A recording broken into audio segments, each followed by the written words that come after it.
To my channel. तो मैं आज के शॉर्ट नोट में आपको क्या क्या मेंशन करना है ये बताने वाली हूँ। चलिए देखते हैं। पहला हमारा इन्वायरमेंट से रिलेटेड है कार्बन बॉर्डर टैक्स। तो कार्बन बॉर्डर टैक्स से रिलेटेड हम पढ़ेंगे। इसमें है EU European union proposed policy carbon border adjustment mechanism. ठीक है, इसमें यह है टू टैक्स प्रोडक्ट को टैक्स करने के लिए प्रोडक्ट पे, जैसे कि सीमेंट और स्टील, इन सब पे टैक्स लगाने के लिए। Extremely carbon intensive with effective from 2026। तो ये 2026 से लागू हो जाएगा। इसमें देखो बेसिक ग्रुप है। बेसिक ग्रुप यानी कि फुल फॉर्म क्या है बेसिक का? Brazil, south Africa, India and China.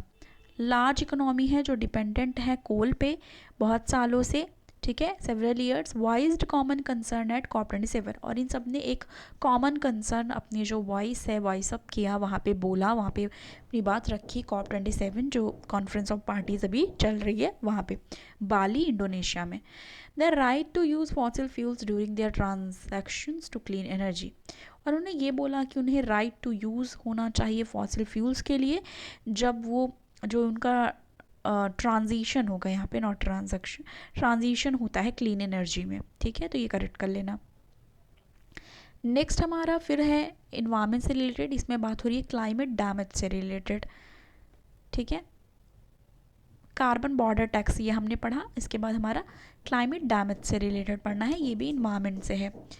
G20 summit बाली में हो रही है, ये मैंने बताया था अभी और हम सबको पता ही है। तो इसमें रिच नेशन जैसे कि US, जापान, कनाडा, ये सब वहाँ पे मौजूद हैं। सब ने प्लेज लिया है $20 बिलियन वीन इंडोनेशियन ऑफ कोल का। ठीक है, ये उन्होंने प्लेज लिया है। अब इसमें US और जापान ने क्या किया है? International partners group to mobilise fund from public and put sector to support Indonesia's effort to reach carbon neutrality by 2050। इसमें US और जापान ने क्या किया है? इन्होंने ये किया है कि ये सपोर्ट करेंगे जो इंडोनेशिया का एफर्ट है कार्बन न्यूट्रलिटी की तरफ 2050 तक। ठीक है, फिर इसमें कंपनसेशन की बात आती है। तो इसमें क्या क्या पॉइंट देखने हैं? बिटवीन 1900 एंड नाउ, मतलब 1900 से लेके अभी तक डेवलप्ड कंट्रीज़ जो रही हैं वो बेनिफिटेड हुई हैं इंडस्ट्रियल डेवलपमेंट से। तो जो इंडस्ट्रियल डेवलपमेंट हुई उससे मोस्टली डेवलप्ड कंट्रीज जो रही हैं वो बेनिफिटेड रही हैं। ठीक है, और क्या हुआ? Also led to green house gas emission, और ग्रीन हाउस गैस इमिशन से भी। ठीक है, अब इसमें देखो डेवलपिंग कंट्रीज़ जो हैं उन्होंने लेट स्टार्ट किया इकोनॉमिक डेवलपमेंट जो 1751 से 2017। ठीक है, तब डेवलपिंग कंट्रीज़ जो थी उन्होंने स्टार्ट किया अपने इकोनॉमिक डेवलपमेंट को लेके। 47% जो CO2 का जो इमिशन है वो US और EU से आता है। तो ये याद रखना है कि इसमें ये भी बताया गया कि 47% जो इमिशंस है वो US और EU से होता है। अब यहाँ पे देखो 1990 से लेके 2014 तक इमिशन जो है वो एट्रीब्यूटेड हुआ US ओवर 1990 टू 2004। इसमें क्या हुआ? लॉसेस किस चीज़ को लेके हुए? Concentrated around 1 to 2% per capita GDP across nation हुआ। जैसे कि south America, Africa, south and south east Asia 1 to 2% per capita GDP का है ये। और टेम्परेचर चेंज भी इम्पैक्ट करती है लेबर प्रोडक्टिविटी को, एग्रीकल्चर ईल्ड को। इसमें देखना है कि जो इमिशन है वो कई कंट्रियां हैं जिनको हेल्प भी करती हैं। जैसे टेम्परेचर इंक्रीज़ होता है जब इमिशन ज़्यादा होता है तो जैसे कुछ कंट्रीज़ हैं जहाँ का टेम्परेचर लो होता है, जैसे नॉर्दर्न यूरोप है। ठीक है, यहाँ पे इमिशन जो है वो बेनिफिटेड उन कंट्रियों के लिए होता है। ठीक है, और नॉर्दर्न यूरोप और कनाडा में क्या देखा जा रहा है कि rise of GDP of 0.3%, about $9 billion per year देखने को मिला। इसमें वार्मर क्लाइमेट जो है वो स्पर करती है, यानी कि बढ़ा देती है एग्रीकल्चर और लेबर प्रोडक्टिविटी को भी। ये भी हम अपने आंसर में, मेंस आंसर में नोट कर सकते हैं। अब इंडिया की इमिशन की बात करें तो रिपोर्ट में ये आया कि इंडिया अमंग टॉप 7 इमिटर्स है ठीक है।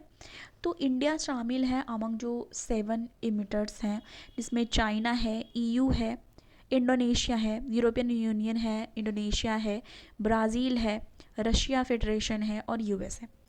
और ये जो 7 कंट्रीज़ हैं वो अकाउंट करती हैं 55% global green house gas emission को लेके, ठीक है। 2020 में ये चीज़ बोली गई। अब कलेक्टिव G20 जो मेंबर्स हैं वो रिस्पॉन्सिबल हैं 75% ग्लोबल ग्रीन हाउस गैस के इमिशन के, ठीक है। इसमें एक चीज़ और भी देखनी है कि इकोनॉमिक डेवलपमेंट और सम जो ग्रीन हाउस इमिशन है वो अनअवॉइडेबल है, ठीक है।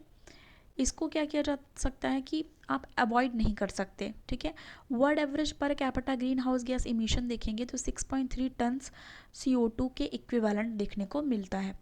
2020 की बात हो रही है। यूएस की बात करें वो क्या करता है, वो 40 मतलब इस लेवल में यूएस आगे है 14 पे, उसके बाद है रशिया फेडरेशन और उसके बाद चाइना है, और जो इंडिया है वो अकाउंट करती है 2.4 ही, ठीक है। तो इंडिया अगर पॉपुलेशन के अकॉर्डिंग देखें, इंडिया का इमिशन उतना ज़्यादा नहीं है जितना यूएस का, रशिया का और चाइना का देखने को मिलता है।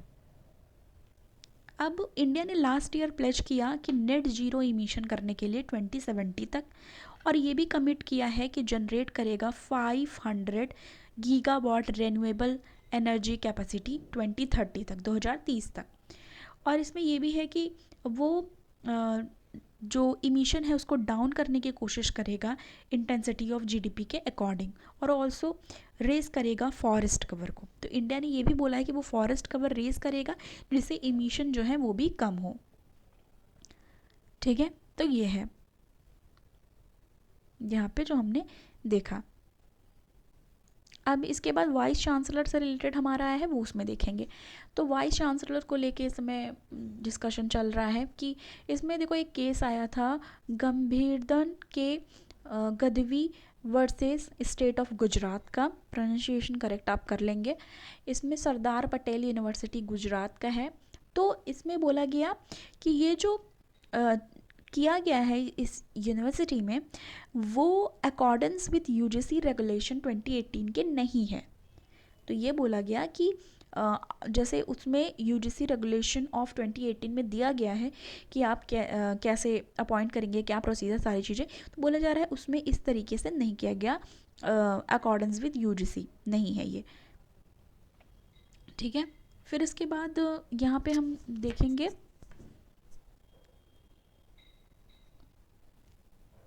Since state law was not in consonance to UGC regulation. तो इसमें ये कहा जा रहा है जो स्टेट लॉ है वो कंसोनेंस नहीं है यूजीसी रेगुलेशन के। लेटर क्या हुआ, प्रिवेल किया गया, appointment under state law had become wide, ठीक है, उसको वाइड बताया गया। सेकेंड ऐसे केस इसमें बताया गया है जिसमें केरला से रिलेटेड है, professor Sreejith versus doctor Rajashree MS, October 21, 2022 का, जिसमें कोर्ट ने क्वेस्ट किया है अपॉइंटमेंट जो है VC यानी वाइस चांसलर को लेके। इसमें ग्राउंड क्या बताया, provision related to search committee, ठीक है, यूनिवर्सिटी एक्ट को लेकर के बताया गया, और इसको बताया गया कि ये जो है ये रिप्रेजेंटेंट है, ठीक है, यूजीसी रेगुलेशन के।